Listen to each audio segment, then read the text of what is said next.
Merci Euh, beaucoup. Merci. Alors, nous avons notre prochain intervenant est prévu pour 16h10. Il est possible que la personne soit avec nous. Je ne vois pas le nom affiché. Monsieur Louis-Philippe Guy est déjà là. Voilà, il OK. vient d'ouvrir son micro. Allô? OK. Reste la OK. caméra. Bon, je vous remercie beaucoup. Allez-y. Donc, Monsieur Louis-Philippe Guy.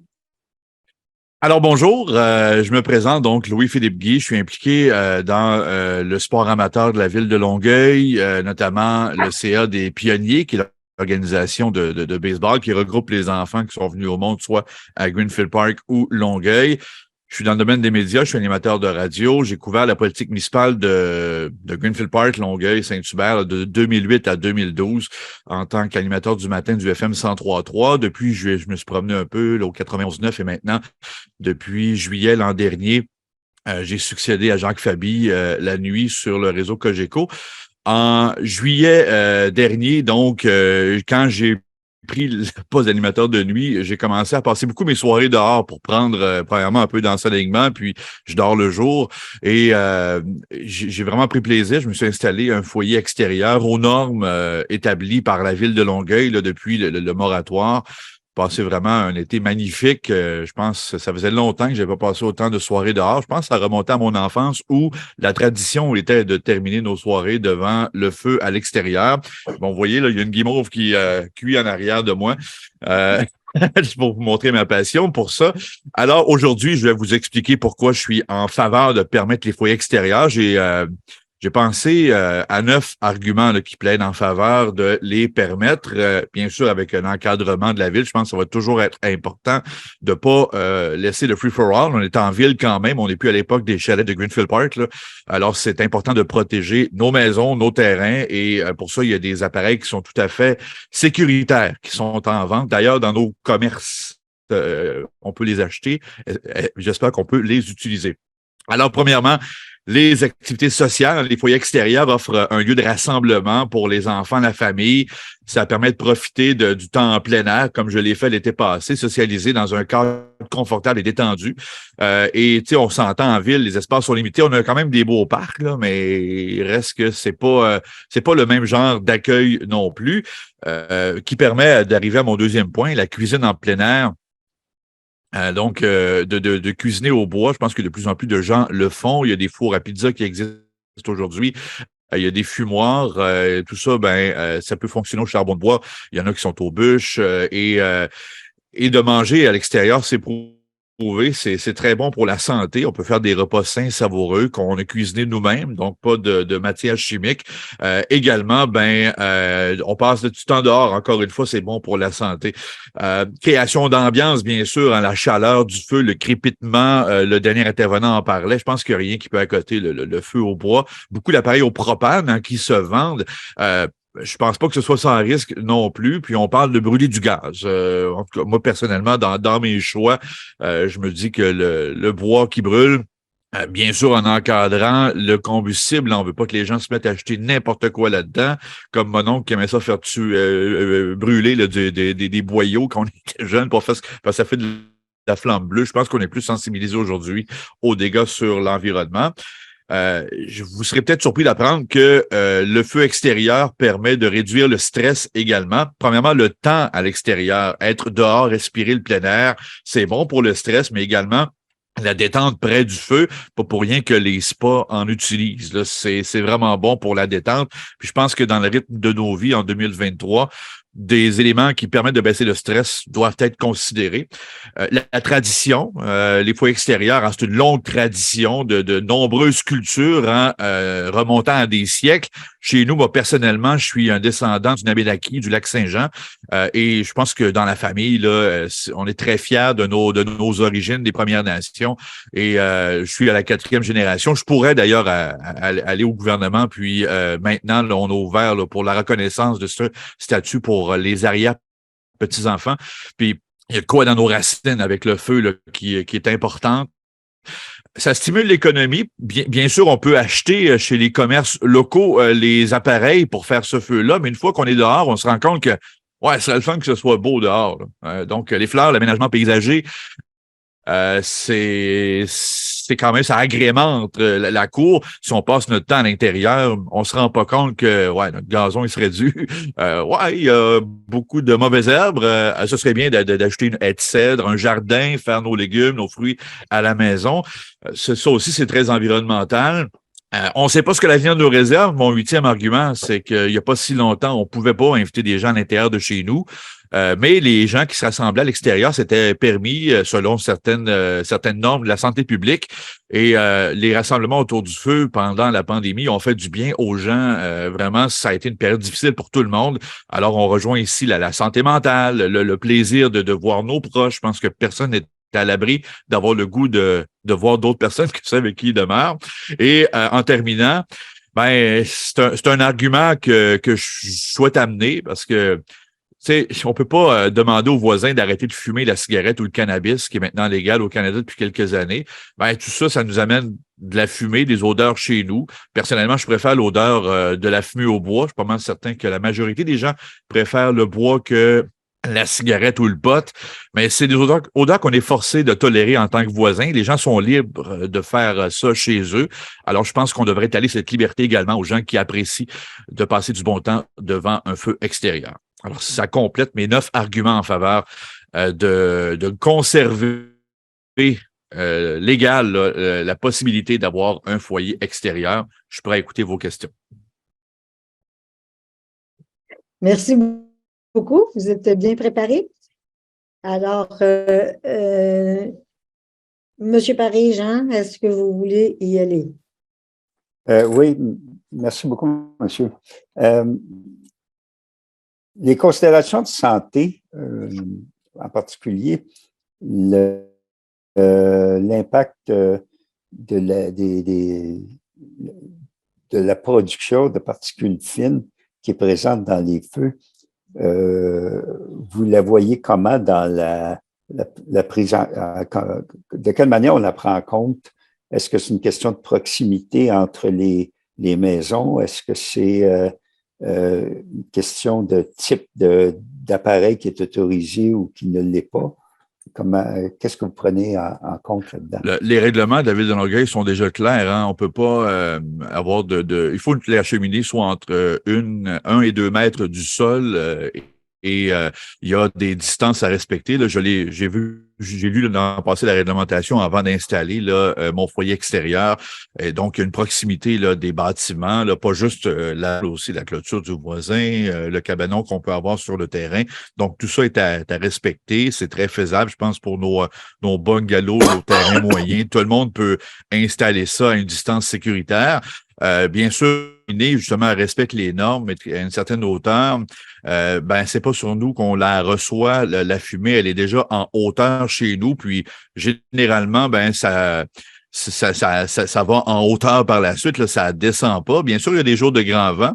Il y a des jours aussi où les feux à ciel ouvert sont interdits là, selon l'indice d'inflammabilité. Puis ça, en tant que citoyen, il faut toujours rester à l'affût des demandes de la ville et de la SOPFEU. Là. Alors ça, il faut sensibiliser les gens. C'est un encadrement réglementaire qu'on doit avoir.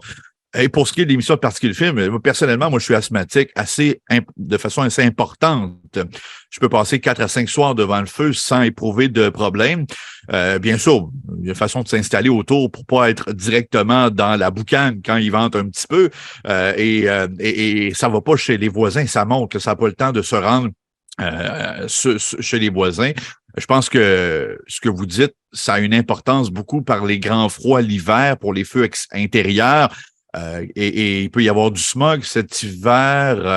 Je fais la météo à tous les jours. Je pense que j'ai eu 2 avertissements de smog pour le Grand Montréal. Et à ce moment-là, c'est vrai que la qualité de l'air peut être réduite. On n'a pas ça en été.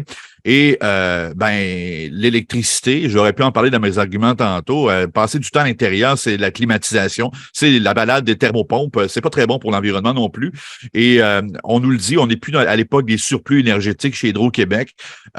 Alors, de passer la soirée dehors, moi, je ferme la thermopompe parce qu'elle fait du bruit. Alors, je climatise pas mon intérieur pendant que je suis à l'extérieur. Les lumières sont fermées aussi pour conserver l'ambiance dehors. Alors, on sauve sur l'énergie pendant cette période. Je vous entends bien là-dessus. Mais bon, vous parlez quand même que, et d'entrée de jeu, vous l'avez dit, vous attendez à ce que la ville encadre C'est déjà le cas. l'extérieur. Bon. Pouvez-vous développer là-dessus? Oui, bien, que la ville encadre. Donc, on ne peut pas avoir la cuve Si vous permettez, je vais préciser ma question. Oui, pas de problème. On sait qu'en ce moment, c'est toute la question de la réglementation qui est en cause. Oui. Alors, est-ce que ce que je vous entends dire, c'est qu'il y a trop de réglementation ou pas encore, ou c'est une réglementation différente? Ce que je vous dis, c'est que la réglementation, parce qu'il y en a une présentement sur le site web de la ville, si je me suis référé à ça pour m'installer l'an dernier, et elle est tout à fait correcte. On a des cheminées en hauteur. Donc, on n'a pas la cuve de laveuse qu'on avait avant, qu'on pouvait mettre du bois là-dedans, puis envoyez donc, c'est parti. Non, ça peut pas. Il faut qu'il y ait un toit, il faut qu'il y ait la cheminée, une certaine hauteur, une proximité avec les résidences.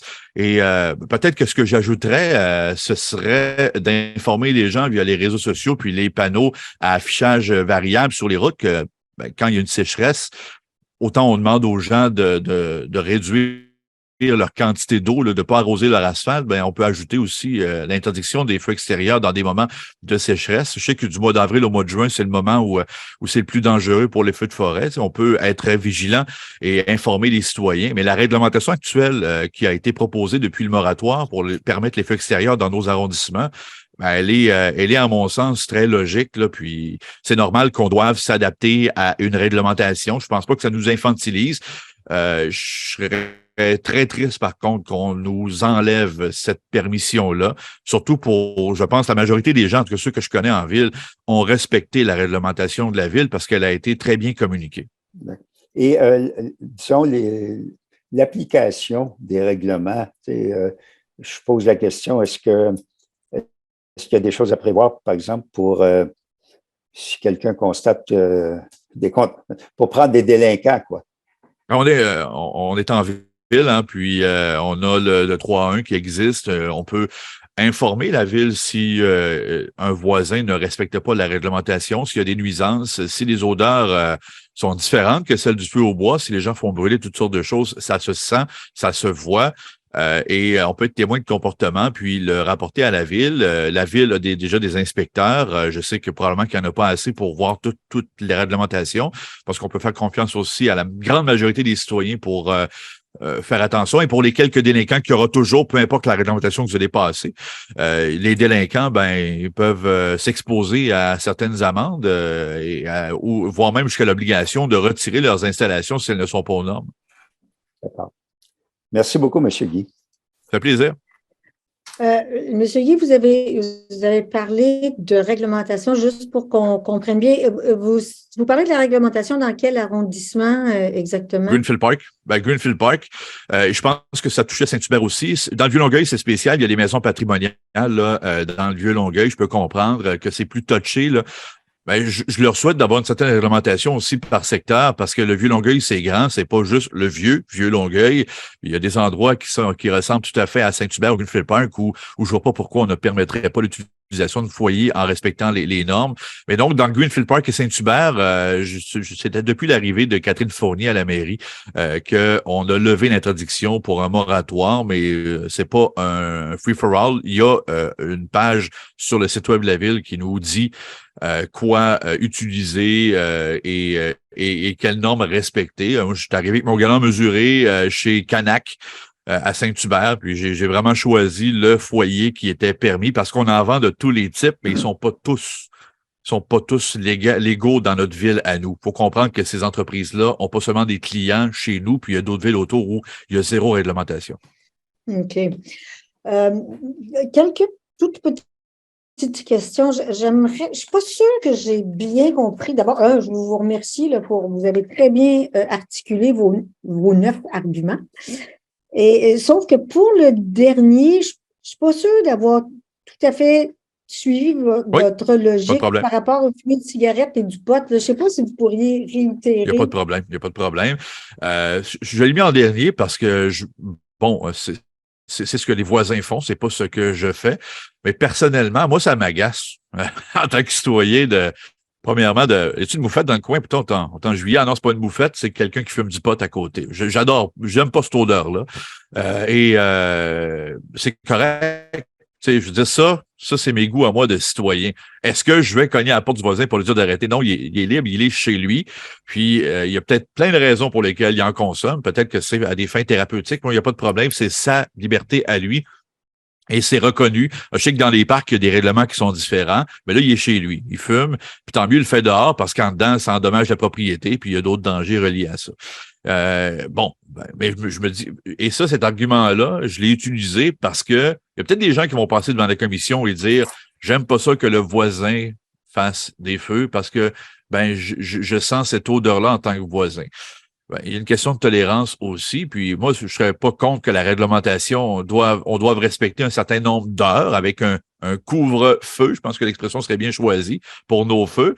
Un peu comme la nuisance par le bruit. Hein. Donc, on peut pas, après 23 heures, faire des gros parties extérieurs. On doit respecter la quiétude. Ça va être la même chose pour les feux. Et moi, je voyais ça comme comparaison beaucoup sur la tolérance entre voisins en utilisant les différents types de consommation. Puis, si on est libre de fumer du pot, de la fumée de cigarette qui peut être sentie par nos voisins, je verrais pas pourquoi on serait pas libre de se faire un bon petit feu de foyer en respectant les normes. Maintenant, merci, Monsieur Guy. Vous avez mentionné que, bon, en période de sécheresse, puis tout ça, on pourrait interdire. Je m'interroge à savoir si je dois vous interpréter au pied de la lettre ou bien si c'était avancé de façon un peu par analogie, c'est-à-dire en période de certaines conditions météorologiques. Parce que c'est pas sûr que la sécheresse dans les feux de forêt est l'indicateur qui a le plus d'impact sur la santé du voisinage. Ben non, ici, on parle de sécurité incendie. S'il y a une sécheresse, si la moindre étincelle peut faire partir le gazon, les arbres, et on n'a pas énormément d'arbres non plus, il y a une réglementation pour prendre soin de nos arbres. Je pense que c'est tout à fait logique. Et ça, cet indice d'inflammabilité est recensé au quotidien l'été par la SOPFEU. Alors, la Ville peut s'y référer. Ici, c'était pas un argument pour la respiration, la santé publique. Ici, je parlais bien sûr de sécurité incendie dans notre ville. Il y a des villes en passant au Québec où est-ce qu'il faut demander un permis aux pompiers. Là. Ça serait beaucoup de paperasse puis de bureaucratie pour une grande ville comme Longueuil. Mais mes beaux-parents avaient un chalet à Saint-Angèle là, sur la rive sud de Trois-Rivières. Et à chaque fois qu'on faisait un feu, il fallait demander la permission aux pompiers. Quoique c'était des feux de camp qui étaient sur la plage, il n'y avait pas la réglementation des cheminées. C'était un gros paquet de bois qui brûlait. Mais on est en région, on est dans un chalet, c'est pas le même concept que nous en ville. Voilà. Alors, c'est vraiment une question de sécurité incendie. OK. Donc, vous avez ce que vous avez mis de l'avant, je comprends que ça, c'est dans la version sécurité incendie. Oui. Maintenant, donc, par rapport aux nuisances, parce que vous, si je vous ai bien compris, vos propos ne visent pas les feux intérieurs. On est vraiment les feux extérieurs. Moi, l'argumentaire, je parle pas contre les feux intérieurs, mais vraiment. Et moi, quand j'ai aménagé ici, j'ai acheté la maison en 2020, il y avait un foyer intérieur au sous-sol, et quand j'ai fait inspecter ma résidence avant de l'acheter, on me dit que c'était pas aux normes, c'était pas sécuritaire. Comme je suis asthmatique, mes enfants le sont aussi, j'ai décidé qu'il n'y aurait pas de feu à l'intérieur. J'aurais pu faire des rénovations, le rendre tout à fait sécuritaire pour notre santé et tout, mais j'ai même pas pris le risque de brûler quoi que ce soit là-dedans. C'était pas assurable. Donc, je l'ai donné sur Marketplace. Quelqu'un est venu chercher, quelqu'un qui l'a amené à son chalet en Gaspésie, je pense. Et c'est devenu un coin Lego pour les enfants. J'ai pas de foyer intérieur. Vraiment, aujourd'hui, ma présence, c'est pour qu'on conserve la permission d'utiliser les foyers avec l'encadrement actuel. OK, extérieur. Je comprends. Alors, on parle c'est correct ça, on parle de foyer, extérieur. Oui. Vous avez évoqué la réglementation, les dimensions, c'est des réglementations qui visent le zonage, qui visent les nuisances, qui visent la sécurité publique, combattre les incendies, etc. Mais vous n'avez pas parlé de réglementation, ou j'ai pas relevé de propos parlant de la réglementation visant à protéger la santé des gens. Est-ce que ça veut dire que vous assimilez que si les règles de zonage sont respectées, il n'y a pas de problème pour la santé, ou bien si c'est un point sur lequel vous ne vous prononcez pas à ce stade-ci? J'en ai parlé. J'en ai parlé, mais c'est pas de problème. J'ai dit beaucoup de choses, là, mais la fumée, physiquement, elle monte en hauteur. Le plafond est plus haut en été. On n'est pas, en hiver, il y a beaucoup de smog relié à l'utilisation des foyers intérieurs. Reste que c'est pas un phénomène qu'on a observé beaucoup cet hiver. C'est des grands froids, on n'en a pas eu énormément. En été, le plafond est plus haut. La fumée monte. Bien sûr, partant de grands vents, partant de sécheresse, ben si on m'oblige à ne pas l'utiliser dans cette période-là, ben il y a la santé aussi là-dedans. Si on parle de grand vent, ça veut dire qu'au lieu de monter, ben elle se déplace beaucoup latéralement, donc les voisins peuvent être impactés, nous aussi en utilisant le foyer. Donc si les conditions ne le permettent pas, la ville peut nous le dire, puis on ne l'utilise pas pendant cette période-là où on peut, si on le fait malgré tout, s'exposer à diverses sanctions qui pourraient être encadrées. Et donc, moi, j'ai pas de crainte pour la santé. Je vous l'ai dit là, que je suis asthmatique et moi, je passe mes soirées assis devant le feu et j'ai pas, je tousse pas, j'ai pas de misère à respirer. Puis j'ai pas, je serais pas ici devant vous à vous parler de ça si vraiment ça avait un impact sur ma santé. Je suis celui qui est le plus proche. Je suis assis devant le feu. Alors, je suis en plein air de toute façon. Donc, dehors, on respire l'air, on respire pas la boucane du feu. Et pour les voisins, ben la boucane est montée, elle montait en altitude. Là. Elle est pas chez eux. Là. Il y a l'odeur qui donc, persiste. je vous entends dire qu'en conditions atmosphériques normales, pour vous, il n'y a pas d'impact sur la santé d'un feu extérieur quand il a lieu dans un foyer qui est aux normes avec les cheminées de bonne hauteur. OK, c'est ce que je voulais absolument confirmer. Oui. OK, et voilà pour mes questions. OK. Est-ce qu'il y a d'autres choses, M. Parquet? Sinon, merci, Madame la Présidente. Merci. OK, je vois, excusez. Alors donc, mais merci beaucoup pour cet énoncé très clair et complet.